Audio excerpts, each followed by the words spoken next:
And welcome into Contending Football. My name is James Flippin, and we're so happy you could join us on yet another version of Contending Football. It is week 13 in the National Football League. And if you're listening to us on the Colorcast app, if you're listening to us on the Contender, if you're listening to us on the contender.com or the app, maybe you're listening to us on YouTube, it could be Twitter, it could be Facebook, wherever it may be, and however you're listening, we thank you for doing so. And we're excited to get into the week's action as there's a lot to do, a lot to discuss. There's news from around the league. We know that Ben Roethlisberger is likely to hang him up after this season. That's obviously big news around the league and something we can get into. There's lots of injuries to talk about, as there always are. We have some players who are back from injury, but not necessarily playing very well. And we'll talk about how that factors into maybe some of the storylines we'll be looking at this offseason. And then we'll talk a little bit about the salary cap as well, as the NFL salary cap is set to expand, and that will certainly have ramifications around the league. Again, my name is James Flippin. You're listening to us on Colorcast or The Contender or Facebook, Twitter, YouTube, whatever. And you can also call us at 855-908-5668, 855-908-5668. Jam-packed show today, a lot to do, as we have three guests, I should say. One being Doug Nyce, who's a big-time Las Vegas Raiders fan, and he chatted with me before the start of the show. We recorded the conversation where we talked about him from a Raiders fan perspective, kind of looking at the big Raiders WFT game today. Now, if you're not familiar with the Contender, we broadcast localized sport content both in Washington, D.C. and in Chicago, and as such, one of our main teams that we cover is Washington football. So we are very excited about this game at 4 o'clock with Las Vegas, as is the entire city of DC. The entire DMV area, it seems like, is buying into this team right now. And we'll talk with Doug Nyce from a Raiders fan perspective, do that about 12:15 or so. And then at 12:30, we're going to talk to Joe from Defeating the Curse, Mike from the DC Crossover podcast, and get the Washington side of the equation. And, you know, as much as anything, I want to hear these guys talk about what it's like to potentially maybe be moving into a positive era with Washington football. And of course, it's always like fool's gold, right? You don't necessarily want to believe it. You don't necessarily want to buy in and have yourself get burned again. But at the same time, I think there's a sense that this time it's different with the Ron Rivera, with maybe even Taylor Heineke cementing himself as the guy you didn't expect to be, but maybe he is that quarterback of the future. And there's just so much riding on this game, I think, for Washington and really for, I was going to say Oakland, for Las Vegas as well. Because if you look at the AFC bunched up playoff picture, there's just so many solid teams, or maybe, you know, better than average, I guess you should say, that you don't know how that's going to shake out. There's a lot of teams in the race. The NFC is very bunched up in a somewhat more mediocre way. So, you know, Washington football definitely is in the mix right now for a wild card spot. And, you know, don't look now. Of course, the Cowboys had a convincing win on Thursday night against the Saints, which was big for them. Convincing, maybe not the right word, but a win that they had to have. So, you know, but don't look now, but the whole NFC East thing is not fully decided. So again, a lot to get into today. Our phone lines will remain open throughout. 855-908-5668, 855-908-5668. And if we don't get to you on the phones right away, it's only because we've got so much traffic to keep track of here. Never playing any commercials on the Contender. We don't do that. We sometimes take breaks and play some content and stuff like that. And of course, that's partly what we'll do here today. Not really so much of a break, but an opportunity I had to pre-record a conversation with Doug Nyce and get his perspective on the Las Vegas Raiders. So like I said, we are FYCKT today. FYCKT. Facebook, YouTube, Colorcast, Contender, Twitter. And we appreciate you listening to us or watching us, as the case may be. So look, Big Ben Roethlisberger, the word is out now that he's going to be hanging him up, or he's going to retire most likely at the end of this season. That this will be his last year as quarterback of the Pittsburgh Steelers. And there was a quote from Pro Football Talk that I saw where former Steeler Ryan Clark, a guy who also played for Washington, said that Ben Roethlisberger is hurting his team, and it's time for him to take a seat. Sad to say, tough to say. Ryan Clark's never a guy that kind of holds back what he's thinking, and he's paid to do that. So you expect that kind of thing. You could say it's kind of harsh, but that's not the business that we're in. There is no such thing as harsh. It's just truths. And Ben Roethlisberger has not been the player he once was for some time now. And, the onset of time and the injuries and the style of play, the physical style of play that he had, clearly that's going to take its toll. And, when you think about it, if you had told me 15 years ago that Ben Roethlisberger was going to be the last one standing of Phillip Rivers and Eli Manning. Now, I don't know their ages off the top of my head. It's possible that Ben Roethlisberger was younger. Maybe he came out as a sophomore, whereas, Rivers and Manning played more into their college career or whatever. I don't remember that. But if you told me that Ben Roethlisberger was going to be the last one playing, I would have thought you were crazy, because this is a guy who, in many ways, especially early on in his career, kind of used his mobility and his size and his strength in a way to make plays from outside the pocket. Was not necessarily the purest of passers, in the sense that, you knew this guy was always dangerous, and he wasn't a rushing quarterback, but he was just somebody who could break the quarterback, stiff arm somebody, break tackles. And there was a lot of, taking hits and keeping on going type thing out of Ben Roethlisberger. So for him to still be playing here in 2021, I think is a testament to his toughness, to his dedication. And obviously he's a Hall of Famer. That goes without saying. But I wanted to just mention that other than 1983, which was when Dan Marino, John Elway, and Jim Kelly came out of college, there's never been a quarterback draft class that even approaches 2003. Because obviously you're talking about Ben Roethlisberger, Phillip Rivers, and Eli Manning. So I just stop and say, wow, what an impressive trio it was that came out of the first round there. Phillip Rivers, unfortunately, never did get the Super Bowl, but, Roethlisberger and Manning obviously did. And you could argue that in terms of regular season stats and accomplishments, maybe Phillip Rivers was actually the most. I'd have to go back on that. Ben Roethlisberger's obviously had plenty of big years, but tremendous quarterback draft class. One that'll go down in history. 855-908-5668, 855-908-5668. This is Contending Football. My name is James Flippin, and however you're joining us, we appreciate you doing so, whether it's on Twitter or Facebook or YouTube, the Colorcast app, or the Contender app. In just a few minutes, we will play back our interview here with Doug Nyce, one of our contributors on the Contender, a guy who has helped us out a lot in the past with draft coverage.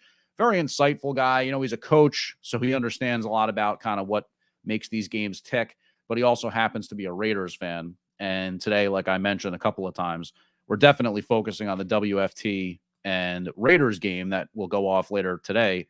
That's one of the 4 o'clocks. And there are some injuries to note, obviously. There always are in the NFL. But Darren Waller, the standout tight end for the Raiders, is out, not playing. He's been banged up for a few weeks. So that will obviously be an impact for that WFT and Raiders game. But on the WFT side, we know that J.D. McKissick is out. So that's an offensive weapon that makes a big difference and, will not be out there for Washington. In Arizona, Kyler Murray is going to play. DeAndre Hopkins is also going to play.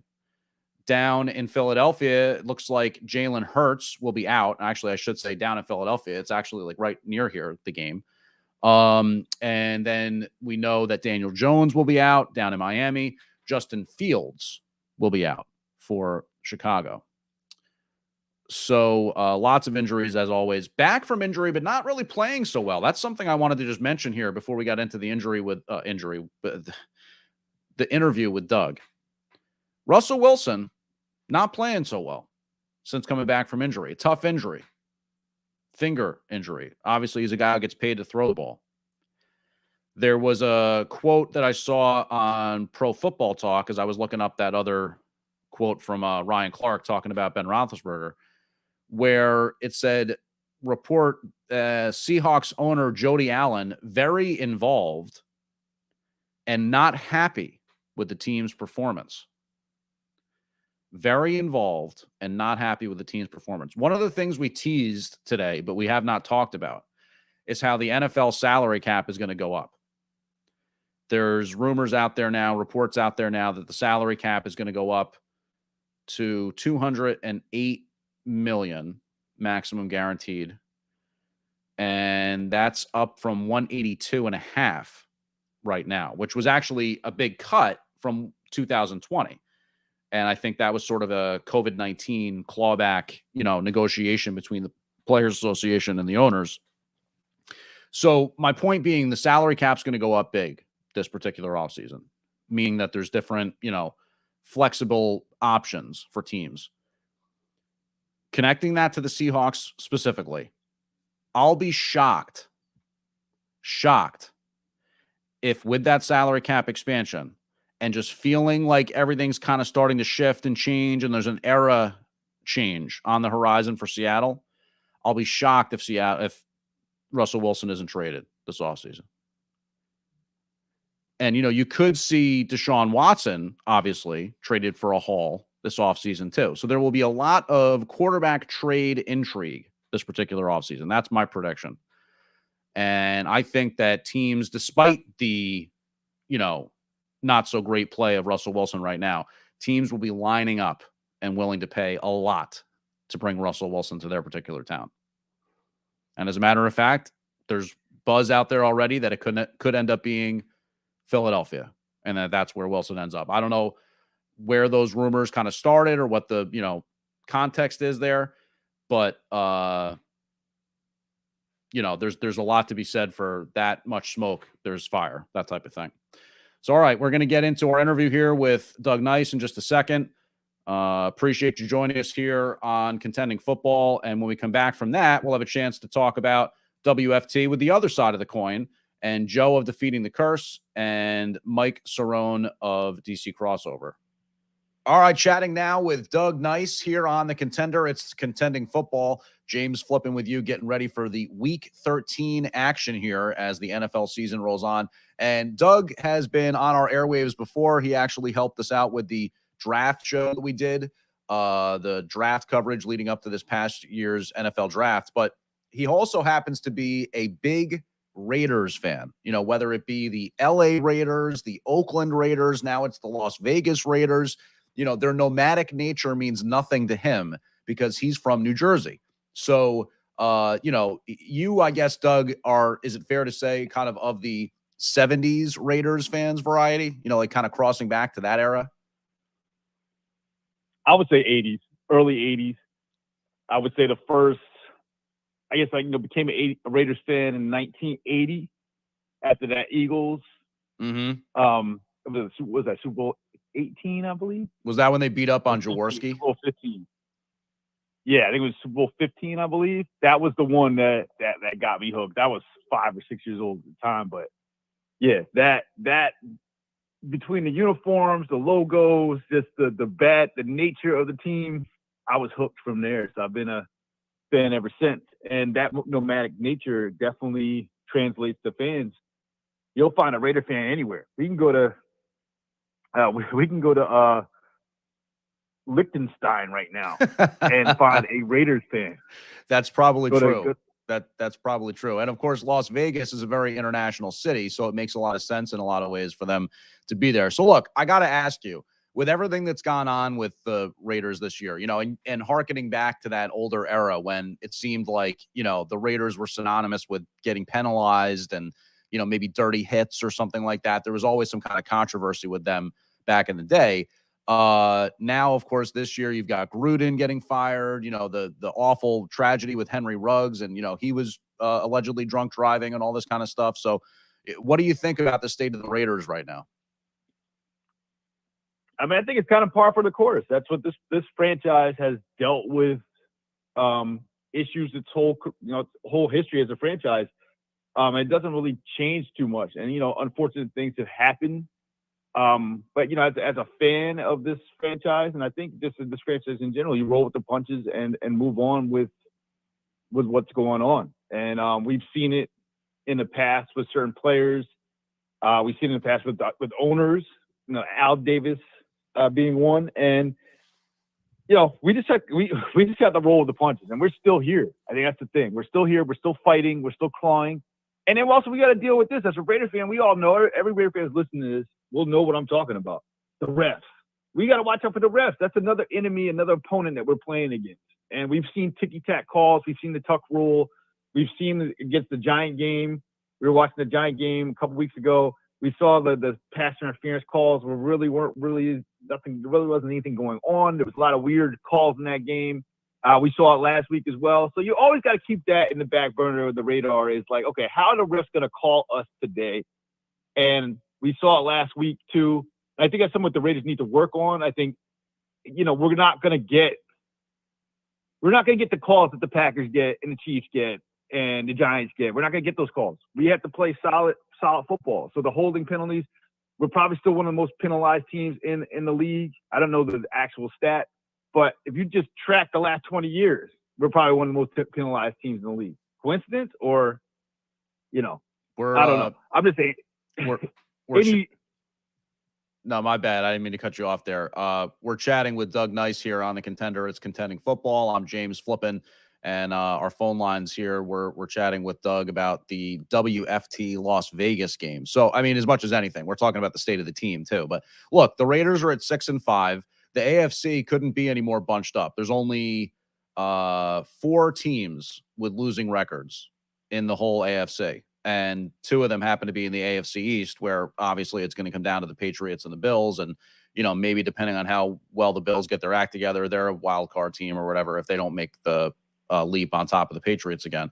But, what do you think about this particular game here? The WFT, obviously they've had some big wins. I think now it's 3 in a row. And Heineke is looking like a guy that maybe is better than people thought, that kind of thing. Where do you see this game particularly going? I see this being a close game, and I see this being a game I think the Raiders should be favored in this game. But once again, as the Raiders have been inconsistent in their play, so still go back to that Giant game. You can't lose to the Giants. Just can't lose to the Giants. And they kind of gave them that game with penalties and just bad play in general. Pick 6 by Derek Carr hurt, and I could see this game going that direction. The only thing I would say in this case is, I feel like they're going to throw the ball. They have to throw the ball. I think Washington's pretty decent on the run. Made a bottle of Alex Collins and company last week pretty well. Russell Wilson.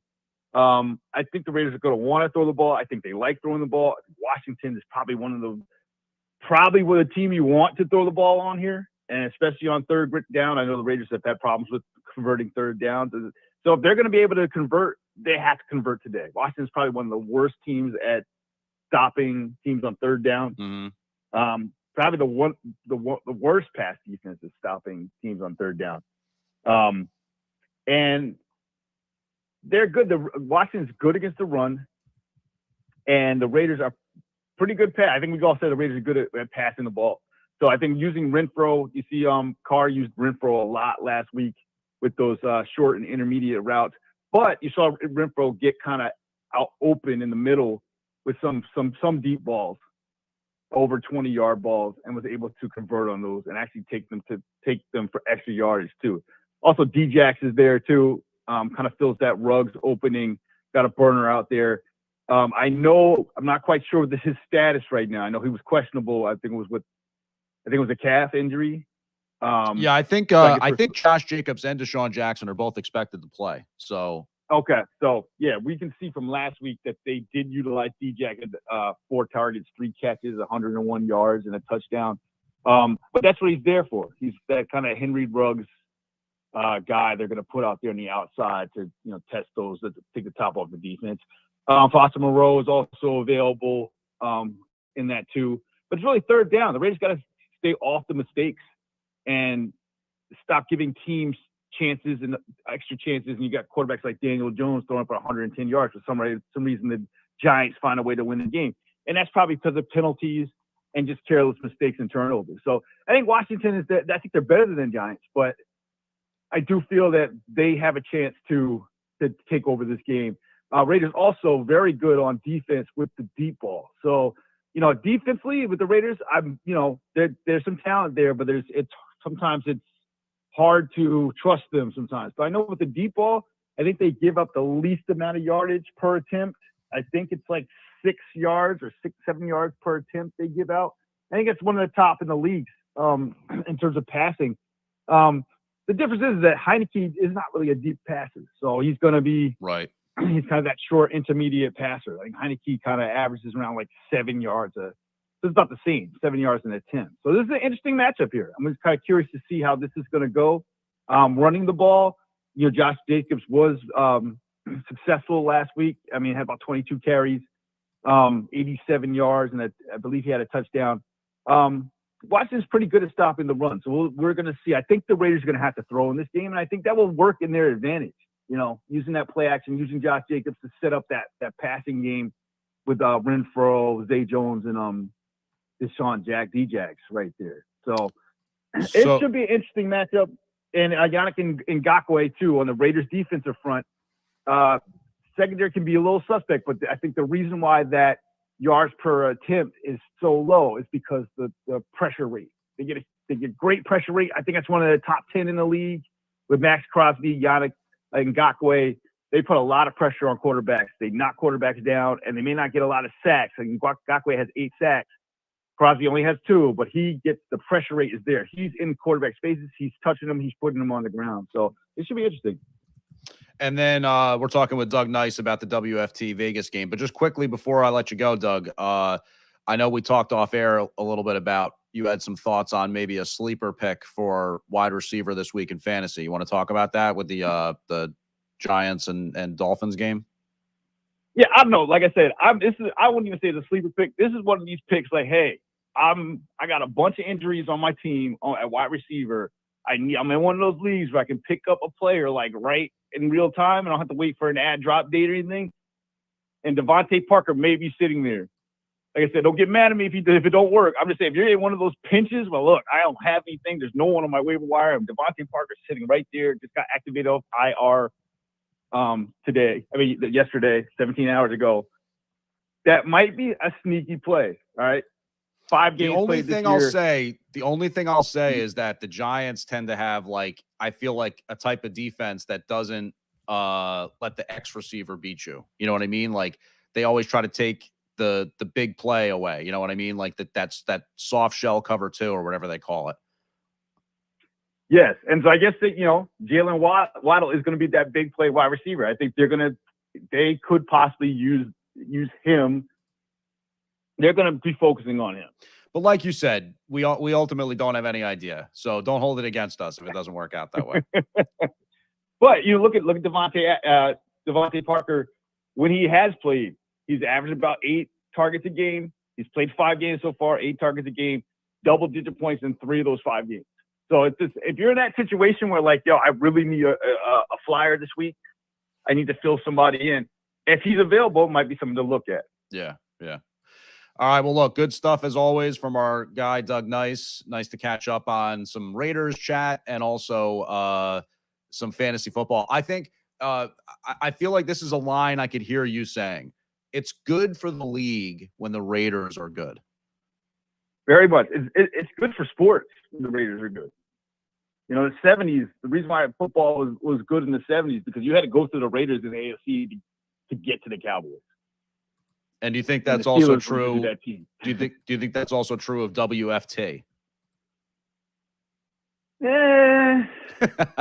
No. No, I don't. I really don't. Again, the NFC least couldn't really care for that division too much. I think they're a very overrated division. Did you say NFC? Did you say NFC least? Yeah, very overrated division. We're gonna have to let you go. This team's gonna do this. This team's gonna do that. They never do anything. We're just gonna have to let you go. So, like I said, we're trying to go. Was it 3-1 against the NFC least this year? That's what we're trying to do. All right. Well, look, I understand that you're hurt, you're frustrated, you still feel a certain type of way after the Giants just put it on your guys nicely. The Giants just put it on nicely. Yeah, it was horrible. It's horrible. I'm sitting there watching it with Giant fans. And it's just running around the room. I was like, look, we like tried to give you the game. Like basically we missed a 24-yard field goal. Like, oh man. All right. Well, look, Doug, really? always appreciate it. We'll have to catch up with you again here on Contending Football, but nice to have you aboard. All right, no doubt. You guys take care. All right, welcome back to Contending Football, and appreciate the chance to catch up with Doug Nyce there. He obviously, not happy thinking back on that game when the Raiders lost to the Giants. And how could you be? I mean, that's a stain on a few teams' resumes right now, including the New Orleans Saints. So anyway, what are you going to do? All right, so in just a second here, we're going to catch up with our guys down in D.C., We're going to have both Joe of Defeating the Curse, and we'll also have Mike Cerrone of the DC Crossover here on Contending Football. And we're excited to do that because, as you just heard, we kind of talked a little bit about the Raiders side of the equation there with the upcoming matchup, which will be one of the 4 o'clock games today. So let's go ahead and add in Joe of Defeating the Curse and welcome him and, get some thoughts from him as we move into the game. I'm also going to pick up the phone line here and talk to Mike Cerrone of the DC Crossover podcast. And we'll be able to have both the phone lines and the StreamYard connection here talking some DC football. So let's start with Joe. Joe, this is an exciting time for Washington football's fan base. This is some hope and optimism, which is always a dangerous drug for you guys. You know what I mean? We don't want to go. Oh, and we overdose on it, James. We don't want to go too far down into the positive and the optimistic, but at the same time, there are some things to be excited about. So talk to me a little bit about where your mindset is going into this game with Las Vegas.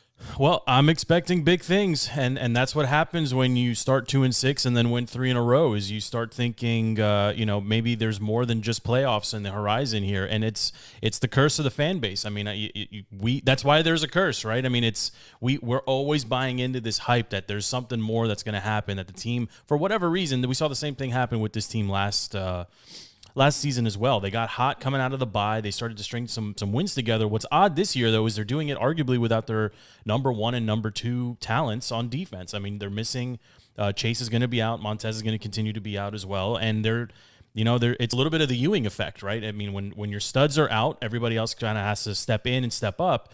We're seeing the same thing on the offensive line as well. I mean, they're on to their 4th and 5th starters now at center for the season on the O-line. The O-line has been one of the underrated champions of the team, just getting it done week in and week out.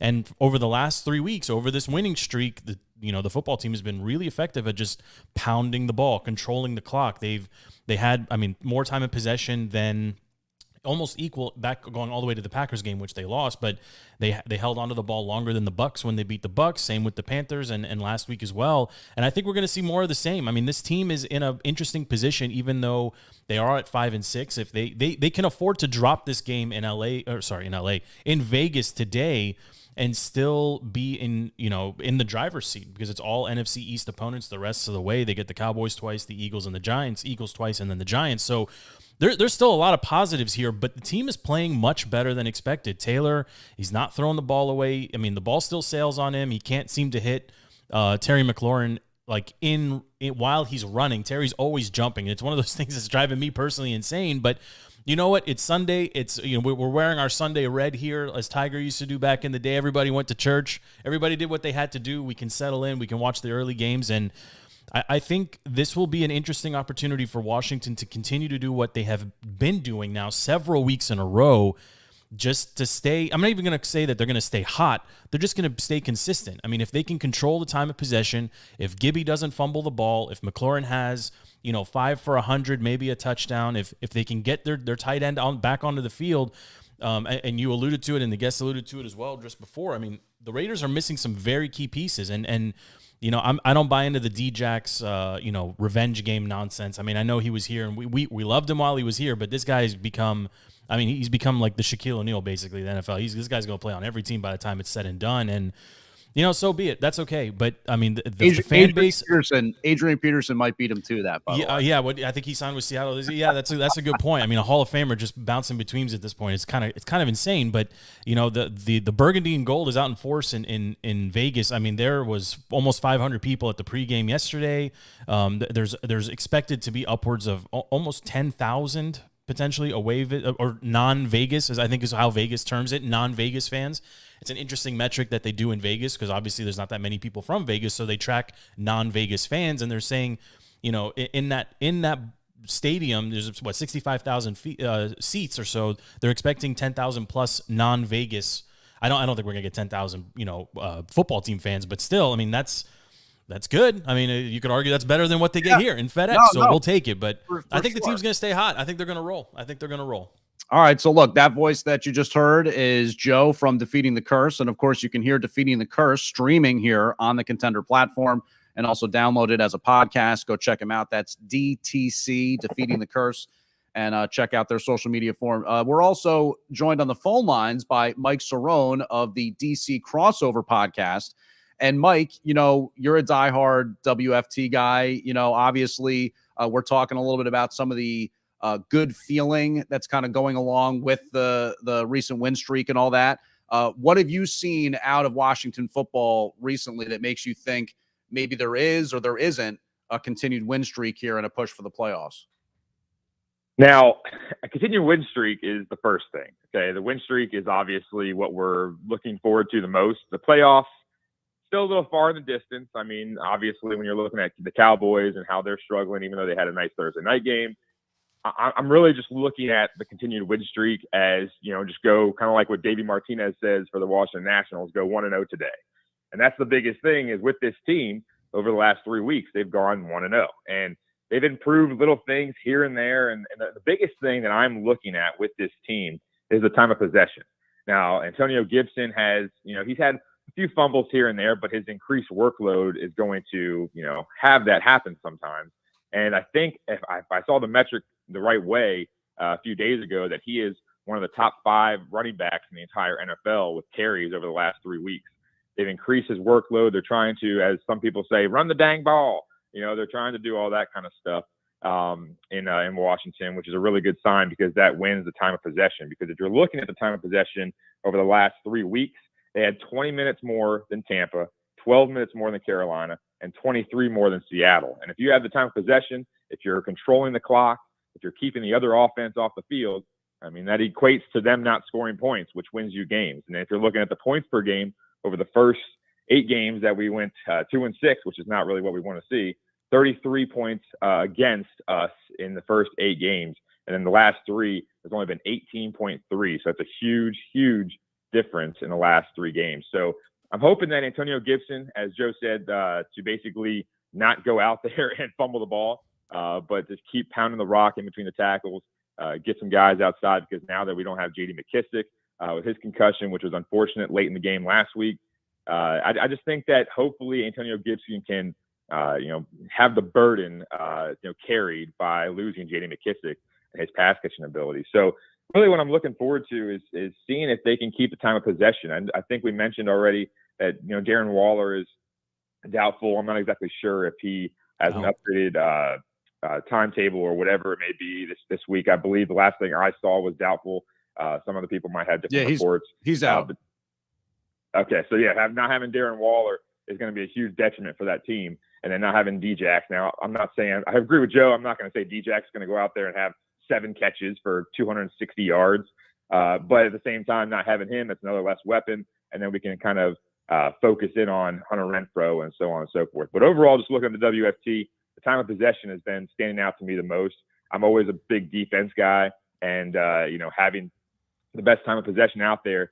I mean, if you look back, just look back at the RG3. Now, RG3 is in the news all the time now, but if you look back in the first season when he won that Rookie of the Year, they were running the ball so much and keeping so much time of possession. Our defense was incredible, and everyone thought, "Wow, this defense is something to look at. Maybe in the future we're going to have a top 5 defense."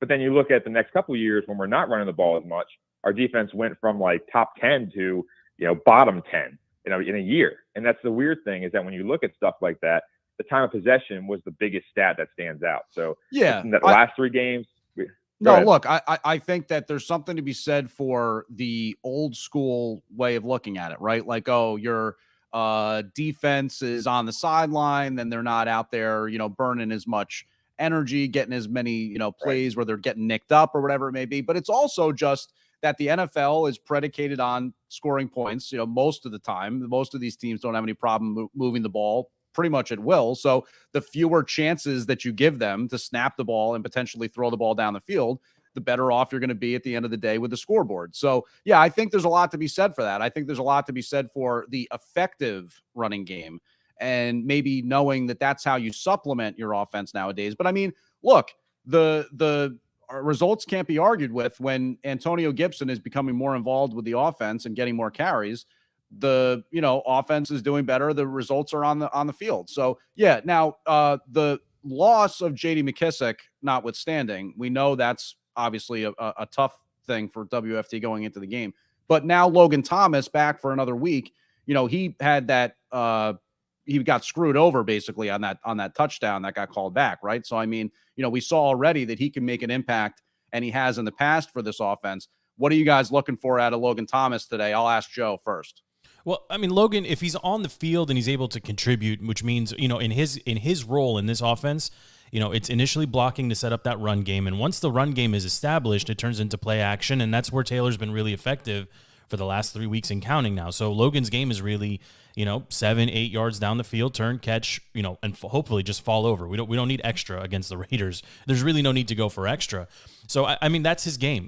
In the red zone, he should be our primary target. He's a very tall, just very big target for Taylor to try to find when we get into the red zone. And that's where the offense, if you're going to, say anything about it, really struggling over the past couple of weeks, it's been in the red zone. Like they haven't, against the Packers, they could get into the red zone, they couldn't score. And we've seen them improve week by week, but getting a player of Logan's, getting a player of his caliber back, especially in the red zone, like you just alluded to, James, last week having that touchdown come back, that's his part, or that's where he needs to contribute. And obviously the Raider on defense, Landon Collins being out, and this is incredible, and I can't believe I'm even going to say these words. Landon Collins was a liability for this defense through the first 6 or 7 weeks of the season. He's been indispensable to this defense now for the last 3 or 4 weeks, playing that hybrid Buffalo nickel weird linebacker thing that he doesn't want to be associated with. Whatever, he's really good at it, but he's not going to be there. So, can the team prevent, the deep pass, right? And we even saw it last week with Seattle. I mean, Russell was able to get a couple of those deep passes, against this team. The defense tends to play soft for some reason from time to time. So it'll be interesting to see. But as far as the weapons, Washington should win this game. And I think for me, that's the biggest difference this week than in previous weeks. Washington was not expected to be competitive or beat Tampa. It was a push against Carolina, but leading up to the game, most people said, all right, it's Cam.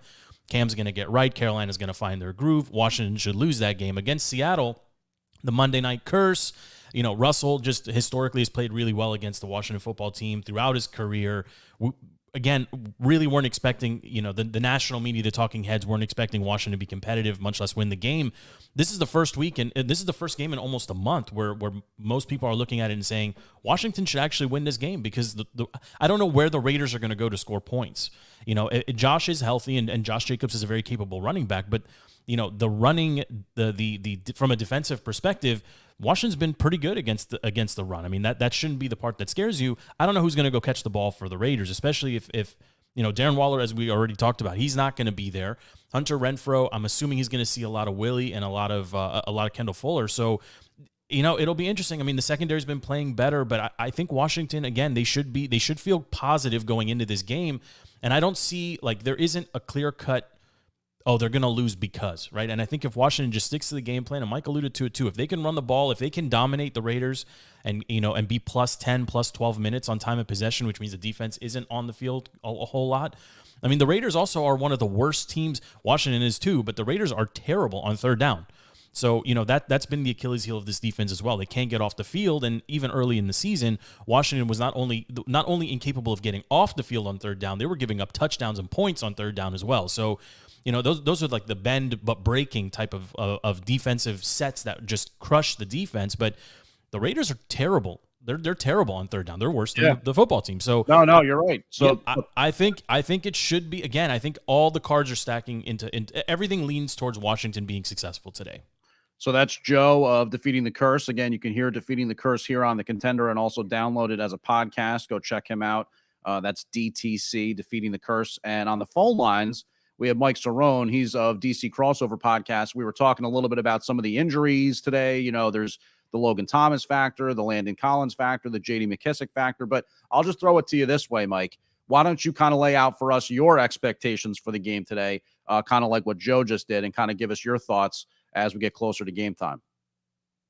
So everyone's obviously alluding to the Cowboys and the Eagles, those important games, obviously. And I'm just hoping that no one is overlooking the Raiders, because I always think the Raiders are like the Jekyll and Hyde team, that they go out there and all of a sudden they lay an egg and they score 3 points and somehow they get blown out by 40. But then all of a sudden they'll go out there and somehow beat, a Hall of Fame quarterback or something like that the very next week. So just looking at this game, I'm hoping that we stay the status quo, we take advantage of their injuries, and then we kind of get back into a groove to the point where, obviously, as we mentioned, the injuries with Landon Collins, J.D. McKissick, so on and so forth, and some of our offensive linemen. I just think that this game is going to be more important, honestly, than the Cowboys game. Now, I'm not saying that the Cowboys game, I'm not going to be sitting in front of my TV from 2 feet away and just like staring at every single player. But the thing about it is that this game will propel our record one more game up. Obviously, it's one of those games that, as Joe said multiple times, that we should win this game. Like, we should be keeping the ball rolling here and take this W. But the biggest thing that I'm looking at right now, going back with the injuries, as you mentioned, was Logan Thomas. Because Logan Thomas now coming back will give us that extra weapon through the air where we're not throwing Terry McLaurin 18 times. And as Joe also mentioned, having him jump up in the air because Taylor Heineke can't lead him for some reason. But I just think when you're looking at Logan Thomas, the thing that factors in the most now, I think, goes back to John Bates, one of our draft picks this past year. John Bates, he had like 12 catches at Boise State. He wasn't this huge pass catching tight end. And I heard somebody, I forgot who it was, who was broadcasting the game a couple weeks ago saying, man, this guy can really catch the ball. It's like he had 12 catches in college or something like that. It's like, I don't know what tape you're looking at, but going back to his ability to block, that's going to help with our offensive line deficiencies, because they might have a 2 tight end set and have Logan on one side, John Bates on the other, and have that run go to John Bates' side. And basically have that extra blocker in there, which is going to help us a lot, because, like I said, Logan Thomas is more of a pass-catching tight end. But when you're looking at the blocking aspect, John Bates can actually do kind of what Logan Paulson did years ago, where he might go out for a pass every now and then and be like that third or fourth option. He might get a catch a game or something like that. But you're looking at it, and Logan Paulson was one of those type of guys that went out there, and he was one of those blocking tight ends, and he helped our run game tremendously for many years. So I'm hoping that John Bates can go out there, help this offensive line that's kind of been defeated with some injuries here and there and some nagging things. But that's my biggest worry, is if our run game is going to sustain, because now we don't have that third down, quote unquote, back in J.D. McKissick, and have Antonio Gibson have the load so much to the point where maybe a fumble happens or something like that, like I said before. But the biggest thing, I think, is kind of like the dark horse in this whole entire thing, which I think is John Bates today. I might be completely wrong, but at the same time, I'm trying to throw these darts at the dartboard right now, trying to figure out what's going to help us the most in this game. Yeah. No, look, I get it. I totally understand. All right, look, there's one last thing I want to ask both of you guys, and you can expound on this however you see fit. But, with everything kind of surrounding WFT right now, this little win streak that they put together, the great month of November, you're past the league's investigation now. Ron Rivera is kind of entrenched as the head coach. You've got, the new team nickname coming down the pike sometime soon. I'll start with Mike and then get Joe's thoughts right after. But is there a sense that this is kind of the start of like a good era here for Washington football? Like, is there a sense that maybe some of that stuff that's bogged them down over the last 10, 20 years, that the worm is starting to turn? I mean, you guys give me kind of the voice of the fan and following all that. Is there a renewed sense of like legit optimism that maybe things are kind of going in the right direction here for WFT? Mike, you can start things off. Well, here's the funny thing, is that we've been talking on DC Crossover. I'm sure Joe has talked about it before as well. on the DTC. The biggest thing I'm looking at is all of DC has changed their culture. Ernie Grunfeld's out for the Washington Wizards. Now all of a sudden they're propelling to change their whole entire culture, and they're looking pretty good early on in the season. And you have the Caps keeping their culture going. Now they're instilling some young guys in the lineup who are scoring left and right now. I just think that the Washington football team is the team that leads that charge. That team that actually leads the fan bases in all of DC, because you see, I mean, not with the fans nowadays because FedEx Field is a dump, but at the same time, you're looking at this team and the change of culture and trying to instill, old school football like Ron Rivera used to play back in the day, and his culture changed, which he changed the culture in Carolina, and just seeing this new renewed outlook on this team. And that's the biggest thing, as you mentioned as well, with the new name possibly coming out, and we can get past this whole entire, should we stay to this name or should we go to this name? I hate this jersey. I hate and all this kind of weird talk that they're talking about, because obviously most people are just kind of probably going to get over it after a year or so. And then if we get a new stadium here in the next 5 years or something like that, whenever the contract is gone with FedEx, I just think that the biggest thing with this team is that things are looking down the road in the right direction. Now, I'm not going to say that Ron Rivera is going to get canned here in the next 3 years, so don't take this that way. But I'm saying what he's done so far has led this team down a pipeline that can actually be built upon. Now, like I said, is he the coach later on? Who knows?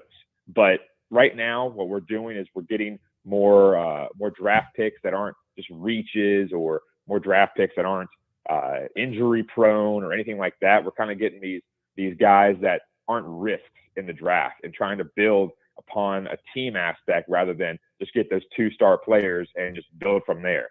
I just think that this team is leading this whole entire city with all the major sports teams and changing the culture, changing the aspect of how, different fans, different cities look at Washington, D.C. And I think it all starts with WFT.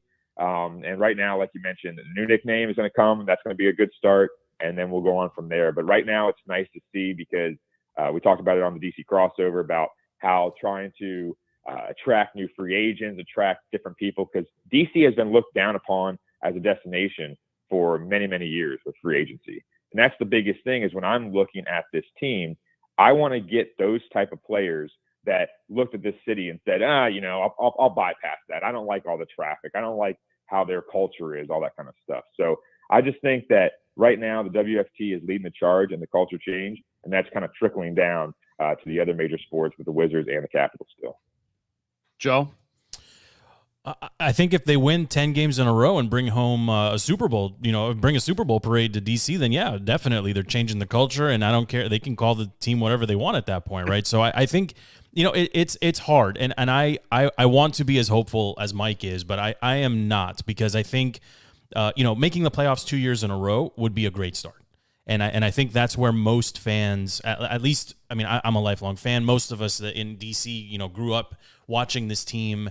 Ironically, now for most of my life, the team has been bad as opposed to good. And most of the players that are on the team right now associate the Washington football team, or formerly the Redskins, as a not good team, which is, like someone like Chase Young was drafted to Washington. He's going to say all the right things, but for his entire life, the Washington football team has not been a competitive team. So I think changing the culture, I mean, it all comes down to winning. And it's an old adage, but I think it's true. Making the playoffs 2 years in a row would work. I mean, it would literally be like a miracle here in DC. And I do agree with Mike. It's the largest fan base. It's the fan base that historically has been out in front.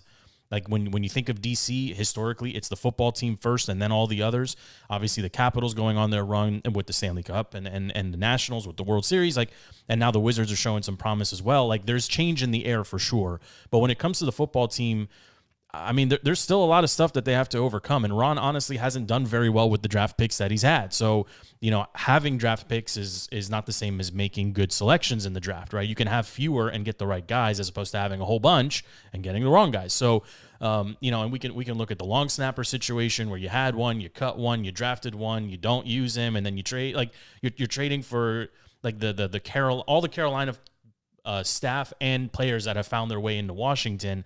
I think the jury, I think, to be nice about it, I think it's too soon to tell if really the tide is turning here. And frankly, as far as like our show is called Defeating the Curse, and it starts and ends with the owner. So there's a lot of other things that have to happen. But for 1 week at a time, whatever, insert whatever cliche you want, the team is winning, and that pacifies all the other stuff. If we were sitting here on a 4 or 5 game losing streak, all the talk would be about Dan, about the investigation and how we have to keep it going. The RG3 book that I don't know who cares about that, but whatever. So winning cures a lot of that stuff, and it keeps a lot of that noise at bay. And again, they have a chance here to go 6-6.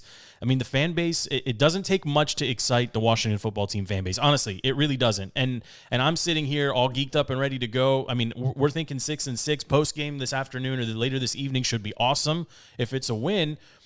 And we're all kind of reaching because we want this team to be better than it is. We want we want to see them be successful. Yeah, look, I mean, that's fanhood. That's fanhood. That's part of it. But look, I will absolutely agree with you. As a Mets fan, there's a lot to be said for when you can finally get out from under that ownership group that was, potentially holding you back. And we won't even get into Max Scherzer because we don't have it. You want to talk about a curse?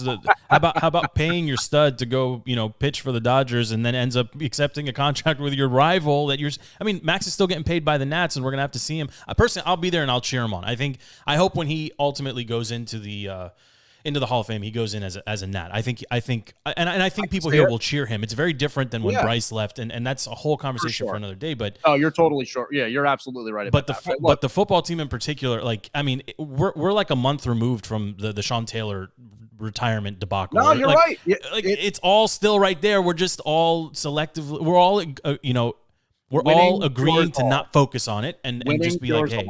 Winning cures a whole lot. Winning cures a whole lot, and right now they're focused. And if they can come home from Vegas with a win, be 6-6 with only NFC East opponents, basically for the rest of the way, they can split those games. They can split the Eagles and Cowboys, and hopefully pick up a win against the Giants, and they're going to the playoffs. And that's what this town and team needs. If Ron can do that. Then then we're talking about it's a grease fire at that point, right? It can go good, it can go bad. So at that point, you're really it's gonna get real hot real quick, But Ron, he's honestly surprised me because I didn't think he had it in him anymore. If you watch him on the sidelines, his body language is terrible. But you see him in the post game and in the pregame, and they're doing the David and Goliath bit now, like in the locker room. Like, okay, they're on to something here. And Taylor's as long as Taylor doesn't throw them out of games or if his quarterback play stays consistent and Gibby doesn't fumble the ball, they can split with the Cowboys and beat the Eagles twice. We could be sitting here talking about a 10-win team, and then things are changing at that point. No, you're absolutely right. Well, look, guys, appreciate the time today. It was so great to catch up with both of you. Joe of Defeating the Curse, catch his show and their crew on our airwaves. Also catch Mike and Ben on Defeating the Curse. So Mike, appreciate you joining us on the phone lines today. Joe, also great to catch up with you here, and we will talk to you guys next time. And look, good luck to do we still say hail? Can we hail to the football team, baby. Absolutely. We're gonna be 6-6. Find us for the post game. It's gonna be great. All right, Mike, you have a good one. All right, take it easy, guys. All right, we'll see you. So there goes Mike and Joe.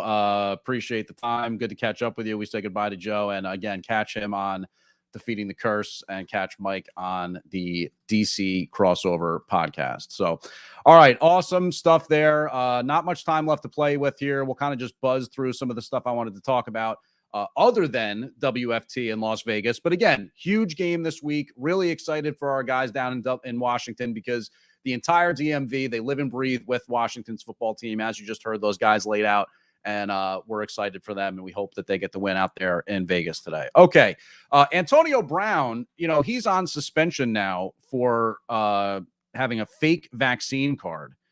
And I just got to say, we don't have a lot of time to get into this in particular, but I feel like the NFL's vaccine policy is peak virtue signaling. Because we know the vaccine doesn't stop you from getting COVID-19. It helps you deal with COVID-19. It's like the up back in a punt formation. It's a personal protector. So the policy should be get the vaccine if you want to protect yourself. And I guess the NFL is going to keep their records and be on top of it or whatever. But it doesn't change the ability to spread the whole thing. So whether or not Antonio Brown has it or not, that should be his business. It should be all those guys' businesses. That's what it comes down to. Have we ever had guys miss games before for not having the flu shot? So come on, let's get real. Rest in peace to Claude Humphrey. He was a member of the Atlanta Falcons, passed away at the age of 77, a Hall of Famer, one of the all-time great pass rushers in the league. And I really wanted to mention him as much as anything to note his passing and say rest in peace. But if you don't know, that Falcons defense was known as the Grits Blitz. That's one of the great all-time NFL nicknames, I have to say. I mean, there are some good ones for sure. The Purple People Eaters, the Steel Curtain, whatever you want to say with all these others. But, Grits Blitz, that's a special one. We talked about the salary cap. One thing we didn't talk about is that the Cardinals and Cliff Kingsbury look like they're headed towards a big contract extension. Look, that certainly worked out for them, didn't it? There was a lot of controversy and intrigue and uncertainty when they brought him in from college. And he basically said, look, I want Kyler Murray. I'm going to go to the league because I want to coach Kyler Murray. And that's certainly worked out for both. And it looks like Kyler Murray is going to be back today, which is unfortunate for our Chicago fans. But DeAndre Hopkins may also be playing. Looks like he's going to be active, but there's a question as to how much he's actually going to get involved today because of the injuries that he's dealing with. So keep your eye on that. What about this? Just quickly from the college football ranks, this was kind of an interesting play. If you saw this, Kenny Pickett from the University of Pittsburgh faked a slide during a broken field run and then took it all the way in for a touchdown yesterday. Controversial play because people say, oh, you know what? That's a safety thing, the sliding, and you shouldn't fake a slide. But I want to say this. I read a CBS mock draft that the Giants taking Kenny Pickett next year in the draft. I'm all for it. I think there has to be something said for it. You don't want quarterbacks who are nice guys. Daniel Jones seems like a nice guy. I think Eli Manning was like one of the exceptions here. Nice guy. But somehow when the lights came on, he was that killer that wanted to pound you into the dirt. This Kenny Pickens kid, he fakes a slide, takes it all the way in for a score. He's blowing kisses to the crowd. That's the quarterback I want. No more of these nice guys. You think Tom Brady's a nice guy? I don't think so. No nice guy at quarterback. This has been Contending Football. I'm James Flippin. We'll see you next time.